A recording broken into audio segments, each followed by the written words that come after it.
Henry Blake was boarding his private jet when he saw a little girl crying on the airport floor. Minutes later, he missed his flight, and nothing in his life was ever the same again. Henry Blake sat in the airport's VIP lounge with his legs crossed, his laptop open, and a noise-canceling earpiece tucked into his left ear. His pale gray suit was flawless, his blonde hair neatly combed back, and his sharp blue eyes focused entirely on the numbers flickering across the screen. He was a man who didn't waste time, not on small talk, not on travel delays, and certainly not on strangers. His life operated on efficiency, flights, mergers, strategy, silence. The outside world, with all its chaos and emotion, was kept at a controlled distance. But today, something broke through that distance in the most unexpected way. As his boarding group was called over the intercom, Henry reached for his briefcase and stood. Just as he turned toward the gate, a sound stopped him. It wasn't loud, just soft, stuttering sobs, but in the sterile quiet of the lounge, it was unmistakable. He looked toward the source. Near the edge of the seating area, a little girl was sitting on the polished floor, curled up beside a small white bag and a worn stuffed bunny. She couldn't have been more than 5 years old. Her white dress looked slightly wrinkled, and her curly blonde hair framed her face in soft, tangled strands. Tiny white clips barely held the hair back from her pale forehead. Her shoulders shook as she cried, trying to muffle the sound into the bunny's fabric. People were watching. Some glanced, some frowned, but no one moved. No one asked. No one helped. Henry hesitated. This wasn't his problem. His plane was boarding, his schedule was packed, and he had already lost 3 minutes.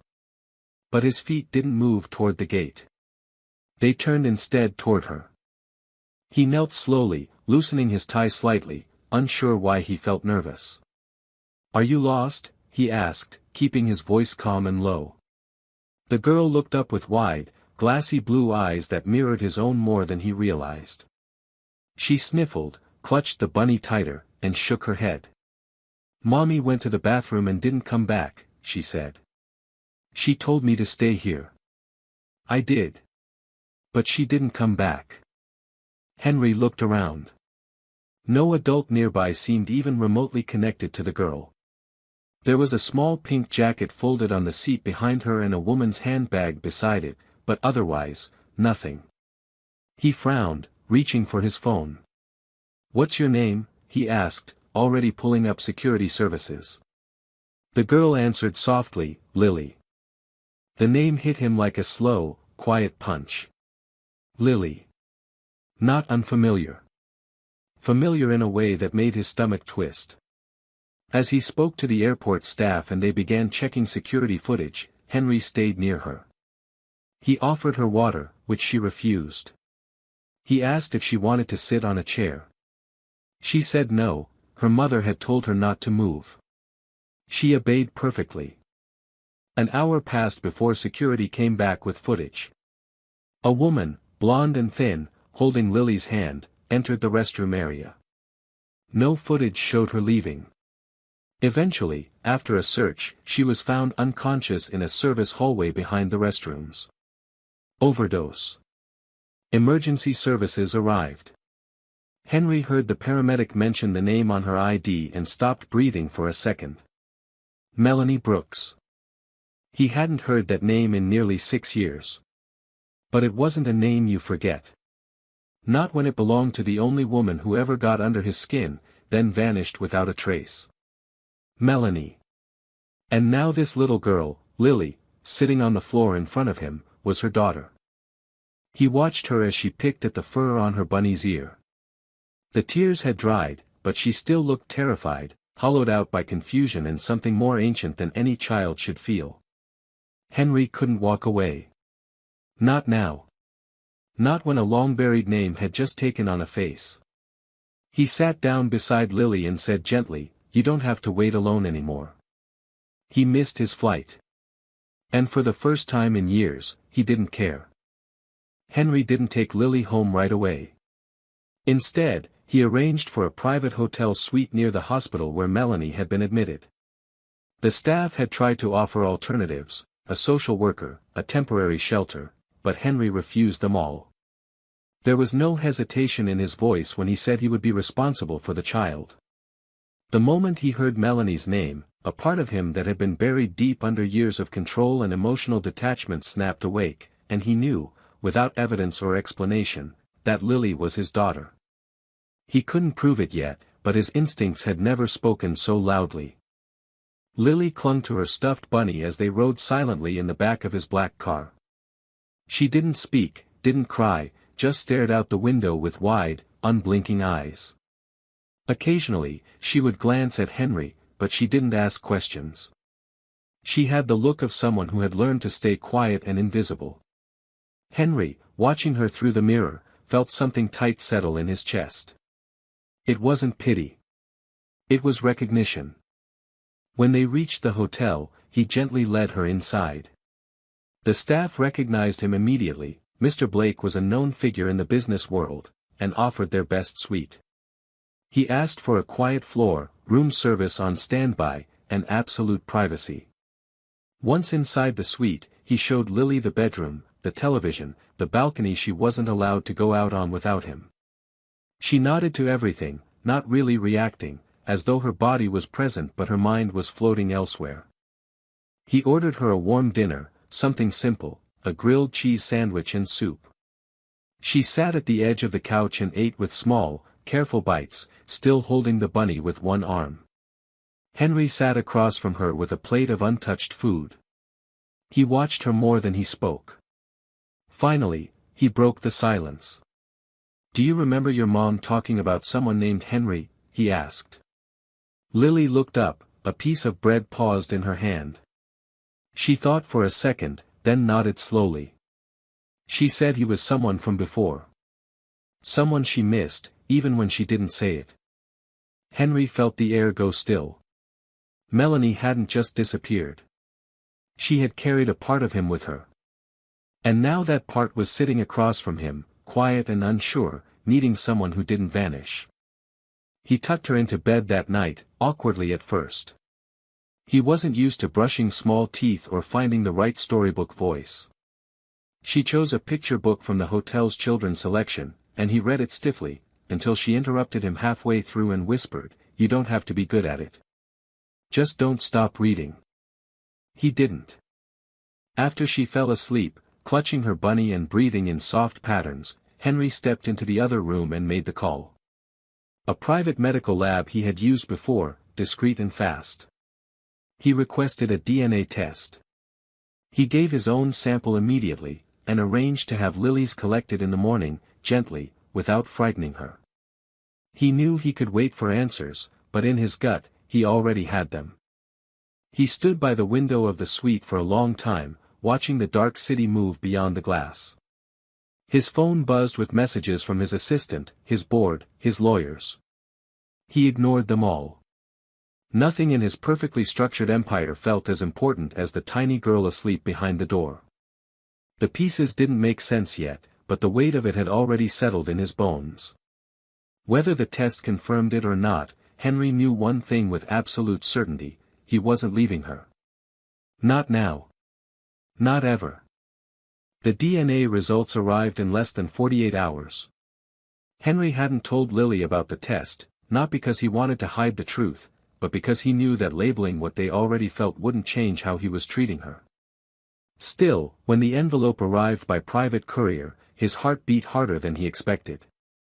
He opened it alone, standing at the desk in the hotel suite study area while Lily watched a cartoon quietly in the next room, her bunny still never far from reach. The result was printed in clear, clinical language: 99.9% probability of paternity. Henry sat down slowly, the page trembling slightly in his hands. He was her biological father. It was now a fact, not just a feeling. The weight of that knowledge didn't bring relief as much as it brought clarity. He hadn't just stumbled into someone else's crisis. He had found his child, and she had been alone in the world for far too long. He thought about all the years he'd spent chasing perfection, his reputation, his empire, his image, while his daughter had been growing up without him, with no idea who he was or why he had never come. The guilt didn't hit him all at once, but it seeped into every thought, quiet and steady, reshaping everything. That afternoon, he picked her up from where she sat drawing on hotel stationery and asked if she wanted to go for a walk. She nodded. They walked through a nearby park in silence for a while, Lily holding his hand but still keeping her gaze down, the way children do when they don't yet trust that the world will remain kind.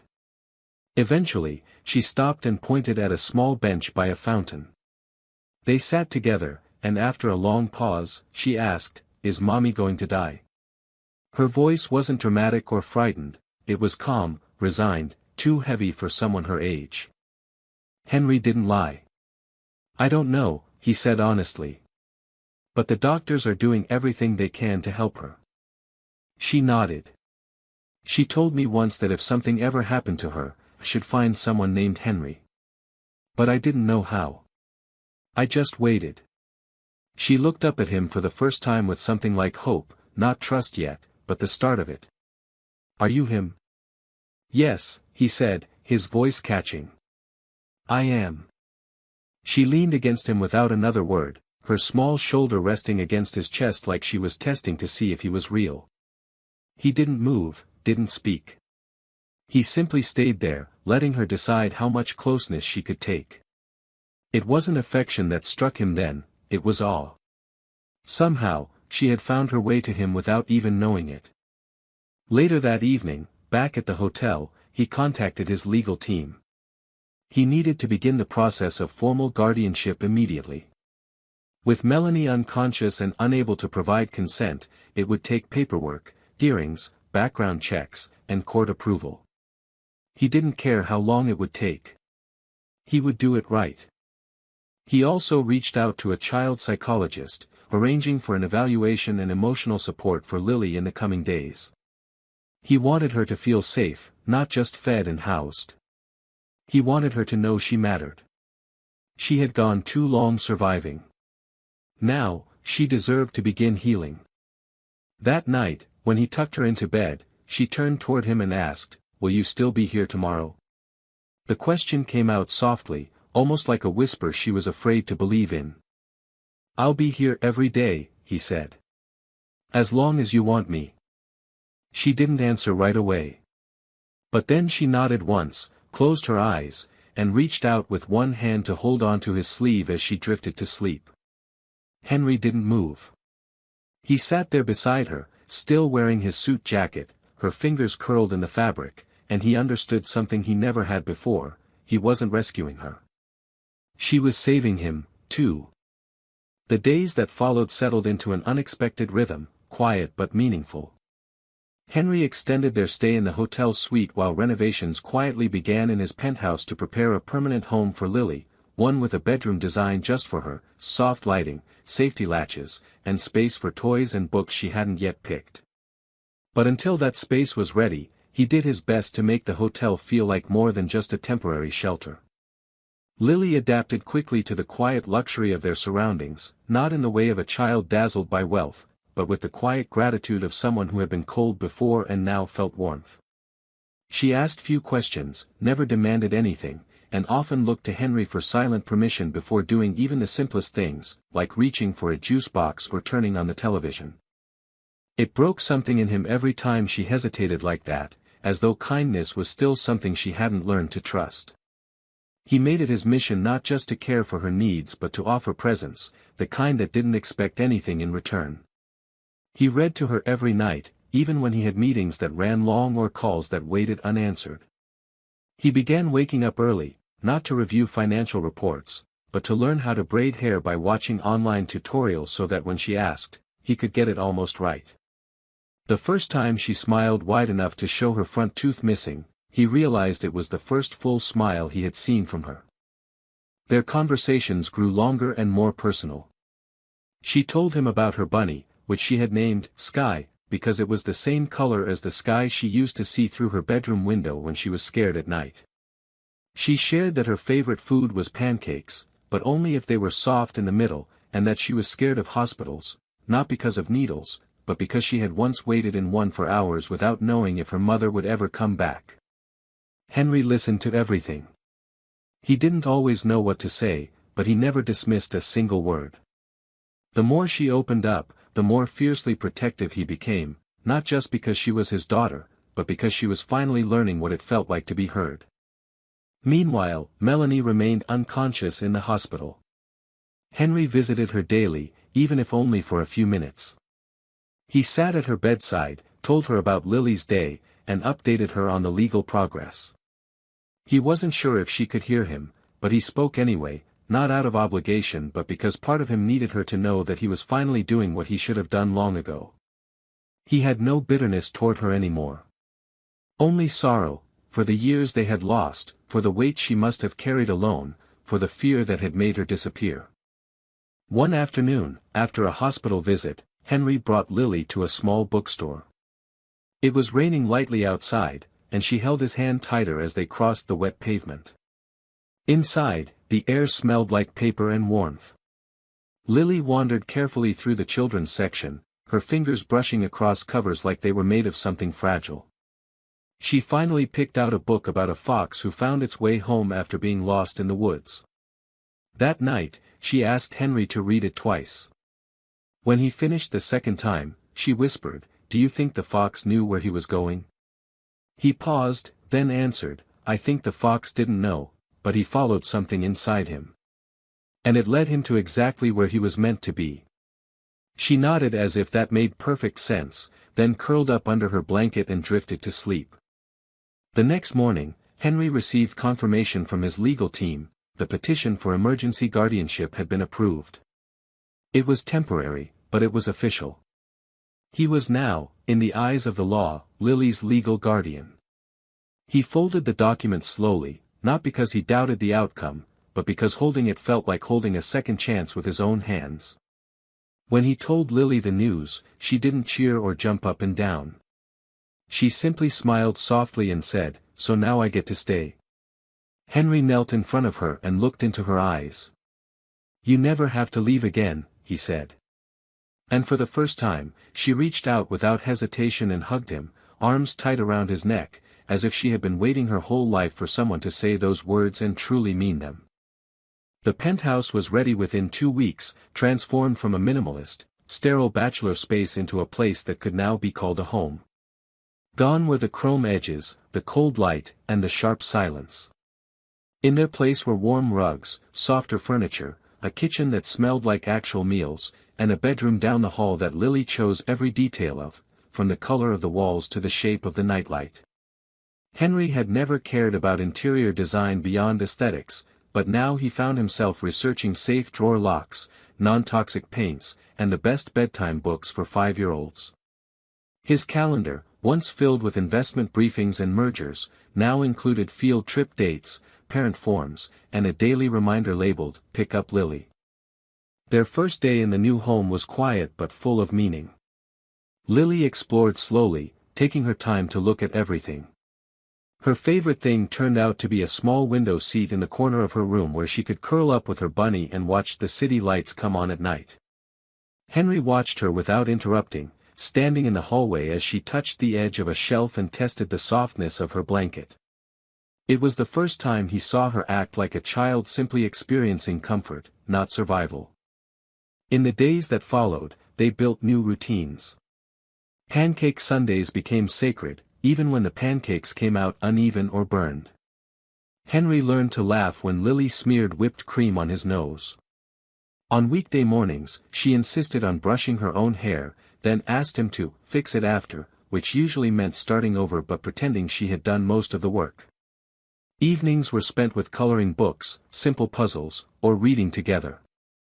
Lily had a quiet sense of humor, and she started to let it show more often, tiny smirks, sarcastic observations far too advanced for her age, and the occasional giggle fit that ended in hiccups. Henry had never known how much joy could come from a child's laugh until he heard hers echoing through his once silent apartment. But not every moment was light. One evening, as Henry was finishing dishes, he found Lily crouched behind the couch, shaking. When he reached her, she wouldn't speak, just held her bunny tight to her chest. Eventually, through choked whispers, she said she had spilled juice on her rug and thought she would be punished. Henry sat on the floor beside her, not touching her yet, and asked gently who had punished her for accidents before. She didn't answer, but the way she flinched told him everything he needed to know. He told her firmly, but softly, that in this home, mistakes were allowed, and no one would ever be hurt for being human. She stared at him as if trying to measure whether she could believe him. He didn't ask her to. He simply cleaned the rug, handed her a fresh glass of juice, and kept the evening quiet. By bedtime, she had come to him and asked if he would sit beside her until she fell asleep. As weeks passed, Henry continued to visit Melanie in the hospital, though she remained unconscious. He brought her updates, pictures Lily had drawn, stories from their daily life, even silly anecdotes about burnt breakfasts. He talked to her like she could hear, like she might open her eyes any minute and see what had grown in her absence. He didn't know what would happen when she woke up, or how she would feel about the new family forming in her shadow. But he knew one thing with clarity: he wanted to be there when she did. And he wanted to be the man who could look her in the eye and say, "I stayed." One evening, Henry received a call from his attorney confirming the court had scheduled a formal custody review. Though the temporary guardianship had gone smoothly, the presence of a living, though incapacitated, mother meant the court would need to assess everything before finalizing full custody. Henry wasn't surprised, but the weight of the process pressed on him. It would mean background investigations, psychological evaluations, more interviews with Lily, and most likely, a social worker's observation of their life together.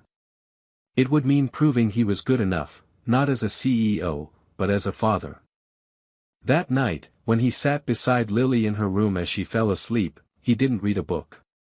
Instead, he told her a story of a fox who got lost in the woods and kept walking because he believed someone was waiting for him at the end. Lily, sleepy but listening, asked, "Did someone wait?" Henry paused, then replied, "Yes. Someone had been waiting all along." She didn't ask who. She just smiled, closed her eyes, and whispered, "I think I'm the fox." He reached out and brushed a strand of hair from her forehead, and said, "Then I guess I was the one waiting." And in that small, quiet room filled with soft light and the hum of the city below, it became more than just a temporary arrangement. It became something sacred, something worth protecting, no matter what came next. The morning of the court's family evaluation began like any other. Lily was up early, sitting at the breakfast bar in her pajamas, swinging her feet and coloring quietly while Henry made pancakes. She asked if she could help stir the batter, and he let her, even though she spilled flour across the counter. There was laughter, light conversation, and a rhythm between them that had taken weeks to build. But beneath the easy routine, Henry felt the pressure pressing behind his eyes. That afternoon, a court-appointed social worker would visit their home to assess the environment, observe their dynamic, and determine whether Henry's guardianship was healthy and in Lily's best interest. It wasn't about money or status, it was about trust, safety, and the invisible things that filled the space between a child and an adult who claimed to care. He had prepared meticulously. The apartment was spotless but still looked lived in, with drawings pinned to the refrigerator, a pair of small shoes near the door, and Lily's favorite book scattered gently across her bedroom rug. He didn't want perfection to scare the evaluator. He wanted authenticity.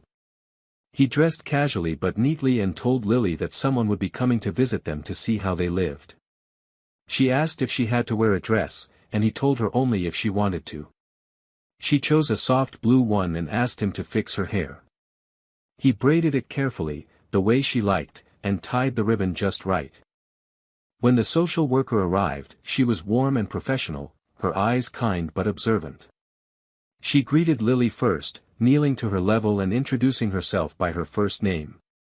Lily, shy but polite, invited her inside and offered to show her Bunny's favorite hiding spot. Henry stood back, letting her lead. The woman took her time, asking questions gently: what Lily liked to do after school, what made her feel safe, what bedtime looked like. Lily answered with quiet confidence. She spoke about pancakes and picture books, about their window seat talks, and how Henry made her laugh when he tried to sing lullabies off-key. Later, While Lily drew quietly at the table, the social worker asked Henry to step into the kitchen to speak privately. She reviewed the preliminary file, noting that Lily had shown signs of both resilience and past trauma but had improved in sleep patterns, emotional regulation, and school performance since coming into Henry's care. She asked about his history with Melanie, about why he hadn't known about the child before now, and about his motivations for pursuing full custody. Henry answered honestly, without rehearsed lines. He told her about Melanie's disappearance years ago, about how her sudden absence had left an unresolved wound in his life, and how finding Lily had changed everything. He didn't pretend to be perfect. He simply made it clear he was committed for life. The visit ended on a soft note. The social worker knelt once more beside Lily, who handed her a folded drawing. On it was a stick figure family of 2 people and a bunny holding hands beneath a giant heart. The caption read, in misspelled letters, "My home is here." The woman smiled and thanked her, then glanced back at Henry with an expression that said more than words could. She would file her report that night, but Henry already knew she had seen what mattered. The next morning, the court issued its preliminary review, the guardianship would stand, and the process toward full custody could proceed without challenge. Henry sat in silence when he received the email, the relief so overwhelming it felt almost hollow at first. He had been holding his breath for so long, he'd forgotten what it felt like to let it go. Lily was sitting nearby, playing with paper dolls. He walked over, sat on the floor beside her, and simply said, "They said yes." She blinked at him, confused. "Yes to what?" "Yes to you staying with me. Forever, if you want." She didn't answer with words. She crawled into his lap, rested her head on his chest, and whispered, "I already decided that a long time ago." That night, Henry couldn't sleep. He stood at the window, watching the city shimmer with distant lights, and thought about everything that had changed. He still visited Melanie daily, still spoke to her even as machines hummed and monitors blinked steadily. He didn't know when, or if, she would wake. But if she did, he wanted her to know that Lily had not only been found, but she had been loved. Fiercely. Fully.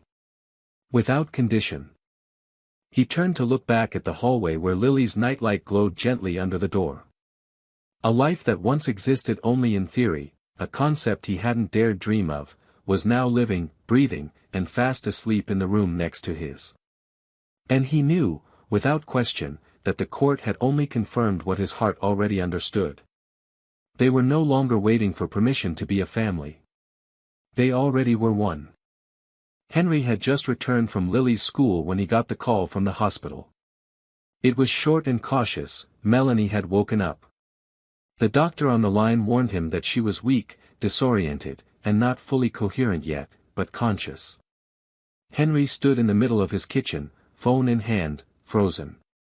For a moment, the world around him blurred into silence. He looked toward Lily, who was sitting at the table, building a tower out of cereal boxes and carefully balancing her bunny on top. He didn't tell her right away. He didn't know how. But he packed her a small bag, called a trusted assistant to stay with her for a few hours, and headed to the hospital without hesitation.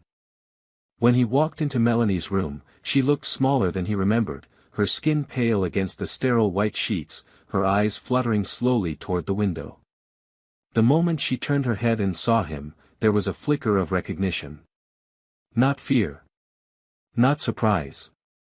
Something quieter. Maybe guilt. Maybe resignation. He stepped closer, careful not to overwhelm her. She watched him, then whispered, "You came." Henry pulled up a chair and sat beside her. "I never stopped," he said. "You disappeared. I didn't know where. And now you're here, and so is she." Melanie closed her eyes for a moment, as if the mention of Lily was too much to hold. When she opened them again, they were wet with tears.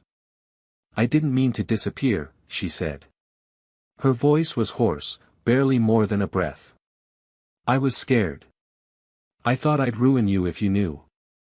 I didn't want to be someone else who took something from you." Henry shook his head slowly.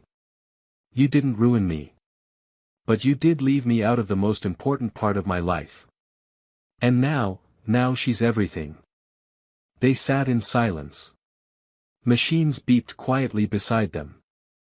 Melanie's hands trembled slightly as she tried to reach for a cup of water. Henry helped her. She sipped, then said, "Is she okay?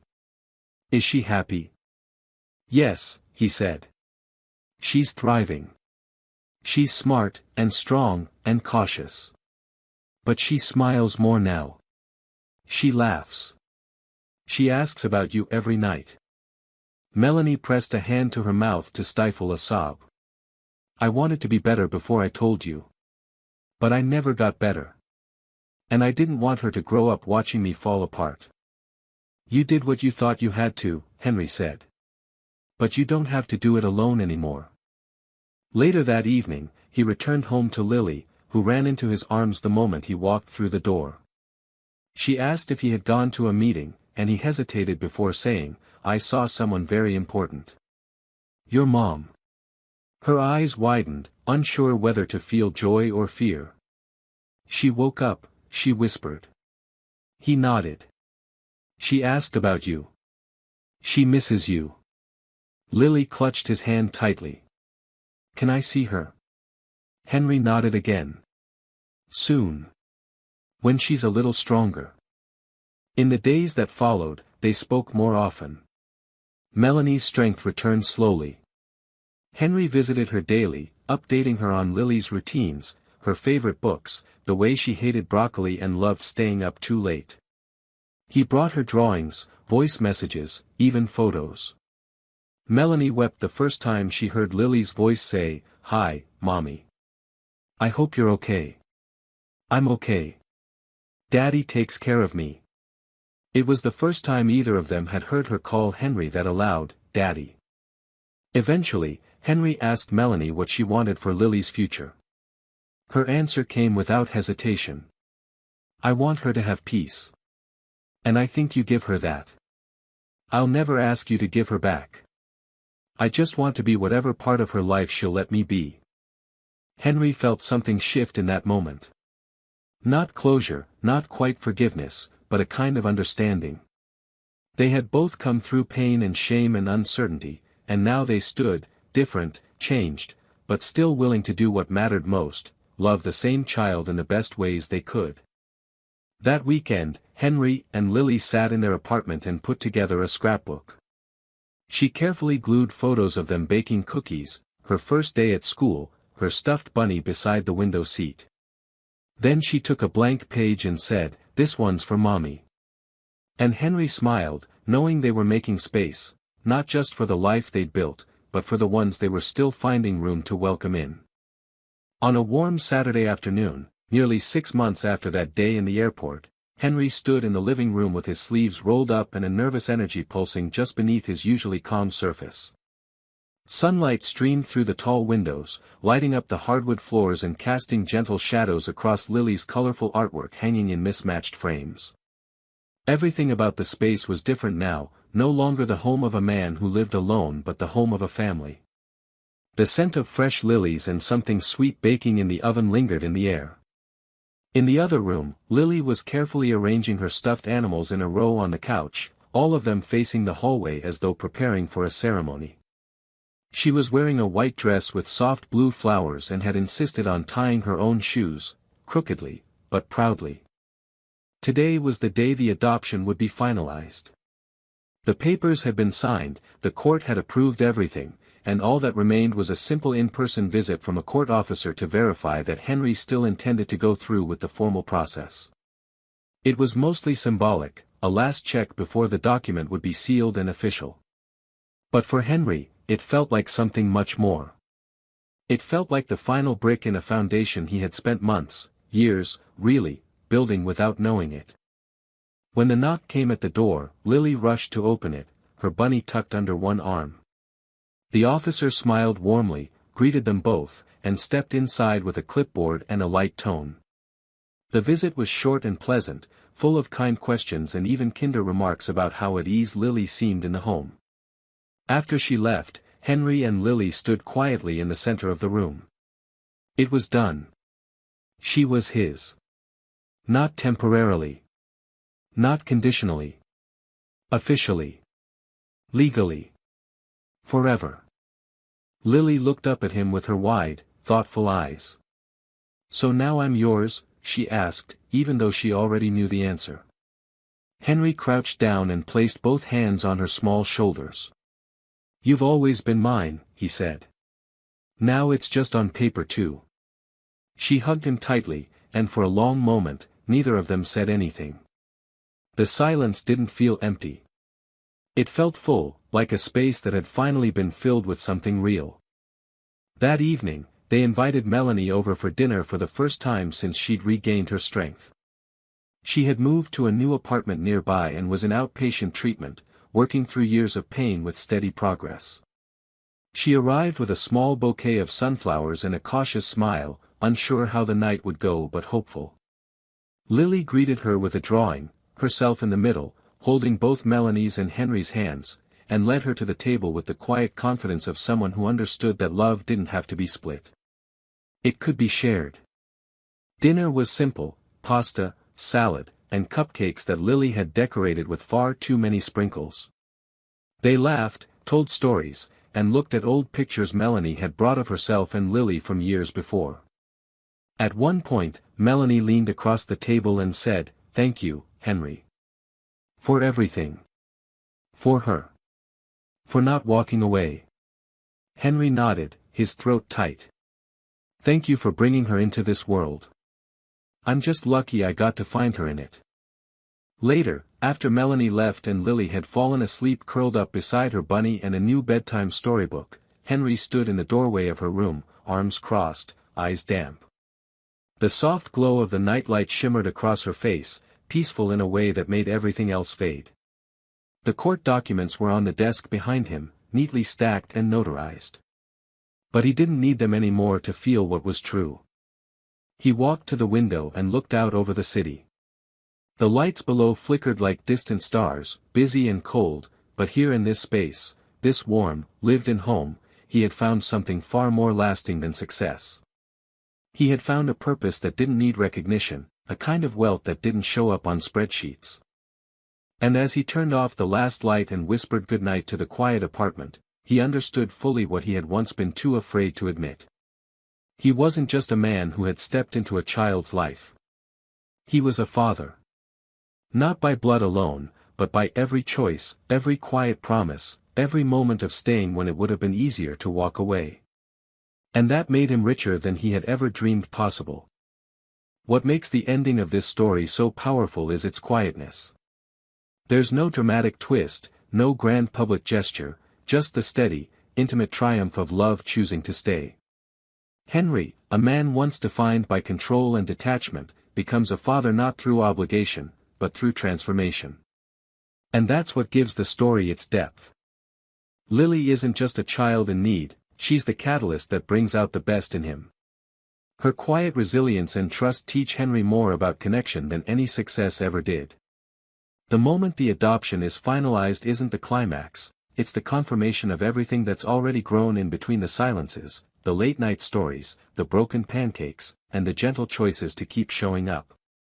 For me, the beauty of this ending lies in how ordinary it is: one child sleeping peacefully, one man standing quietly in the doorway, knowing he's exactly where he's meant to be.